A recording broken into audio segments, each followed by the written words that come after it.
జనసేన అధినేత పవన్ కళ్యాణ్ సంచలన ప్రకటన చేశారు. అవసరమైతే తమిళనాడులోని జనసేనను విస్తరిస్తామని స్పష్టం చేశారు. ఓ తమిళ మీడియాకు ఇచ్చిన ఇంటర్వ్యూలో ఆయన ఈ ప్రకటన చేశారు. తాను ఏది ముందుగా ప్లాన్ చేసుకోనని, తమిళ ప్రజలు ఆ వాతావరణాన్ని సృష్టిస్తే జనసేన తప్పకుండా అక్కడ రంగంలోకి దిగుతుందన్నారు. ఇక పాలిటిక్స్ తో పాటు సినిమాల్లోనూ కొనసాగుతారా అన్న ప్రశ్నకు పవన్ ఆసక్తికర సమాధానం చెప్పారు. డబ్బులు అవసరమున్నన్ని రోజులు నటిస్తానన్నారు పవన్ కళ్యాణ్.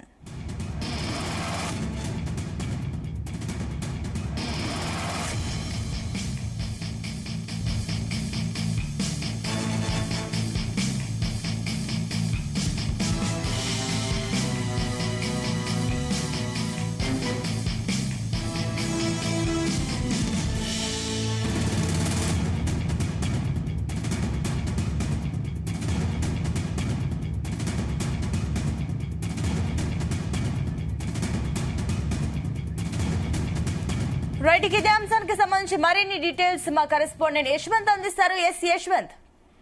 సునీత, ఏపీ ఉప ముఖ్యమంత్రి అదేవిధంగా జనసేన అధినేత పవన్ కళ్యాణ్ అయితే మాత్రం ఒక మీడియాతో అయితే కొన్ని కీలక ప్రకటనలు అయితే చేశారు. దీనికి సంబంధించి కూడా ఇప్పుడు ఏపీ వ్యాప్తంగా అయితే మాత్రం ఒక ఉత్కంఠ అయితే నెలకొందని చెప్పుకోవచ్చు. అదే విధంగా కూడా తమిళనాడులో జరుగుతున్న రాజకీయ పరిణామాల పైన కూడా ఉద్దేశించి పవన్ కళ్యాణ్ మాటలు అయితే మాత్రం ఇప్పుడు కొంచెం ఆశ్చర్యంగా పాటు దుమారం లేపుతుందని కూడా చెప్పుకోవచ్చు.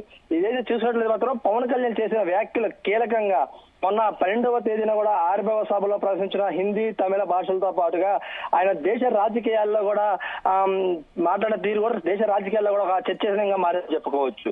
ప్రధానంగా చూసినట్లయితే మాత్రం గత ఒక 2 రోజుల నుంచి కూడా చూసినట్టు మాత్రం అతను ఒక తమిళనాడులో కూడా కొన్ని కీలక సన్నివేశాల్లో కూడా తిరుగుతున్న పరిస్థితి ఉంది. దీంతో కూడా ఒక తమిళ మీడియాకి ఇచ్చిన ఇంటర్వ్యూలు అయితే మాత్రం ఇప్పుడు ప్రస్తుతం అయితే మాత్రం ఈ ఇంటర్వ్యూ కూడా ఒక ప్రత్యేకంగా ఒక చర్చనీయంగా మారిందని చెప్పుకోవచ్చు.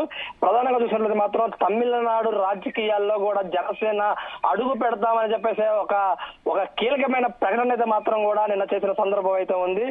దీంతోనే ఈ వ్యాఖ్యలు కూడా ప్రస్తుతం అయితే మాత్రం ఆంధ్రప్రదేశ్ తో పాటు తమిళనాడులో కూడా కొంత దుమారం లేపుతుందని చెప్పుకోవచ్చు.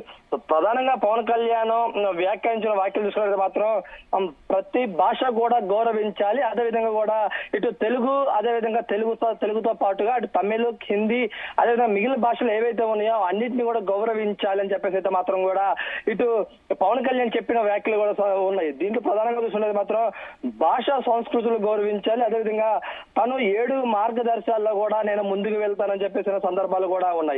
అదేవిధంగా ఏదైతే పార్టీ ఆవిర్భావ దినోత్సవం సందర్భంగా చేసిన విధానాల గురించి చూసినది మాత్రం ఆ ప్రసంగంలోనే ముందుగానే అతను చెప్పినటువంటి ముందుగా ఏదైతే ప్రసంగించారో దాంట్లో చూసినట్టు మాత్రం ఏపీలోని 30, తమిళలో 107, ఒరిస్సాలో 57, అదేవిధంగా కన్నడలో 5, అదేవిధంగా 400 ఉర్దూ, 37,000కు పైగా తెలుగు మాధ్యమాల్లో పాఠశాలలో కూడా ఆయన కొన్ని ఉన్నాయని చెప్పేసి మాత్రం కూడా చేశారు. అదేవిధంగా కొన్ని ఈ రాజకీయ పరిణామాలు అన్ని అనుకూలిస్తే మాత్రం కూడా తమిళనాడులో కూడా జనసేనను విస్తరిస్తారు, అదేవిధంగా పార్టీ విస్తరించి అక్కడ ఉన్నటువంటి రంగాల్లో కూడా కొంత పాలిటిక్స్ లో కూడా ముందుకు వెళ్ళాలన్న ఆలోచనలు కూడా చేసిన పరిస్థితి అయితే ఉంది.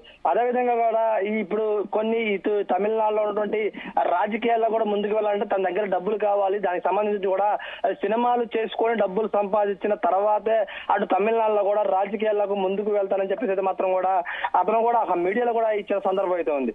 అదేవిధంగా చూసినట్లయితే మాత్రం ఇప్పుడు ఏపీలో ఉన్నటువంటి ప్రధానంగా గ్రామాల్లో అభివృద్ధికి ఎలాంటి బాటలు వేస్తున్నారో, అదేవిధంగా ప్రతి గ్రామంలో ఉన్నటువంటి సీసీ రోడ్లు కానివచ్చు, పల్లె ప్రగతి అభివృద్ధి చెందేందుకు కూడా ఇటు పవన్ కళ్యాణ్ ఏపీలో ఉన్నటువంటి పంచాయతీ రాజ్ శాఖలో కూడా కీలకంగా వ్యవహరిస్తూ కూడా ఇటు ఏపీలో ఉన్నటువంటి ప్రతి ఒక్క గ్రామాల్లో కూడా అభివృద్ధి చేసేందుకైతే మాత్రం కీలకంగా పాటుపడతారు. అదేవిధంగా ఇప్పుడు ఏపీలో ఉన్నటువంటి కూటమి ప్రభుత్వంలో కూడా ఒక కీలకంగా వ్యవహరిస్తూ కూడా అటువిధంగా రాష్ట్రంలో అభివృద్ధి చేసేందుకైతే మాత్రం కూడా తన వంతుగా ఏదైతే ముందస్తు ప్రణాళికతో ముందుకు వెళ్తూ కూడా ఇటు ఏపీలో కూడా అభివృద్ధి చేస్తారు. ఇదే విధంగా ఏపీలో ఏదైతే అటు పవన్ కళ్యాణ్ పార్టీకి సంబంధించి కానివచ్చు, అదేవిధంగా పవన్ కళ్యాణ్ ఉన్నటువంటి ఫాలోయింగ్ కానివచ్చు, వీటన్నిటిలో దృష్టిలో పెట్టుకొని కూడా తమిళనాడులో కూడా ఈ పార్టీని ప్రారంభించి తమిళనాడులో కూడా పార్టీని పెద్ద ఎత్తున ఉద్దేశించి కూడా రానున్న ఎన్నికల్లో కూడా పోటీ చేయాలని చెప్పేసి అయితే మాత్రం కూడా పవన్ కళ్యాణ్ అయితే మాత్రం ఆశిస్తున్నారని చెప్పుకోవచ్చు. మనం ఇంకా చూసినట్లయితే మాత్రం ఇప్పటికే తెలంగాణలో కూడా ఇటేపు ఈ జనసేన అయితే మాత్రం ఇప్పటికే అక్కడ ఉన్నటువంటి ఆ నియోజకవర్గ స్థాయి నేతలను కానివచ్చు, అదేవిధంగా పార్టీ అధ్యక్షులను కూడా నియమించిన పరిస్థితి ఉంది. అదే విధంగా కూడా తమిళనాడులో కూడా అట్లా నేతల్ని ఏర్పాటు చేసుకొని పార్టీని అక్కడ కూడా దినదిన అభివృద్ధి చెందేందుకు కూడా దానికి కావాల్సినటువంటి కీలకమైనటువంటి అంశాలు కూడా రానున్న రోజుల్లో కూడా అక్కడ కూడా విస్తరించే అవసరాలు కూడా ఉన్నాయని కూడా తెలుస్తున్నాను చెప్పుకోవచ్చు Sunitha. Right Yashwanth, thank you.